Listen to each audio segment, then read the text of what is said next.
Hot chocolate ang tampok sa Day 2 ng Baguio Special ng Midnight Express. At bagay raw yung i-partner syempre sa bibingka, sa suman at maging sa tosinong kalabaw ng Baguio.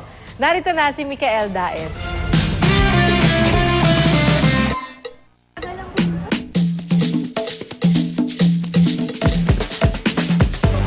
Kapag nasa Baguio kayo, ito yung iisang restaurant na hindi nyo dapat palalampasin. Kung bakit at kung ano ang meron dito, alamin natin.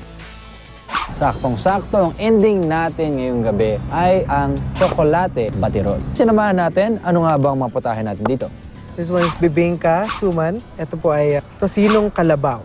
Ang tatlong ito raw ang best partner ng kanilang Chocolate de Batirol. Ang Batirol ay ang Visayan term ng palayok na ginagamit nila sa pagluluto ng tsokolate. Pero dito sa Chocolate de Batirol sa Baguio, ang kanilang chocolate paste na nanggagaling sa cacao beans ng Cordillera ay niluluto muna at tinitimplahan bago ilagay sa kanilang batirol. At saka ginagamitan ng molinillo, ang kahoy na panghalo hanggang sa ito'y lumapot. Let's relax the night away. Subukan natin yung maputahing to.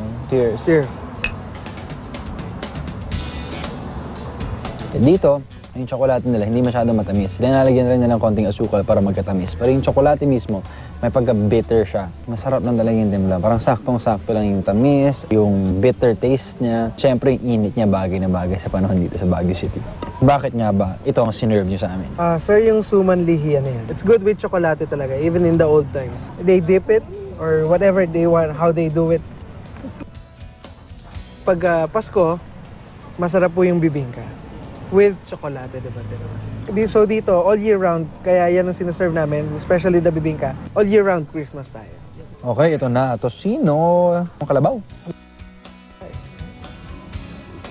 Mukha siyang beef, pero yung lambot niya malalengwa. Relax lang tayo dito sa Baguio. Pag may hot chocolate, wala ka na ibang kailangan.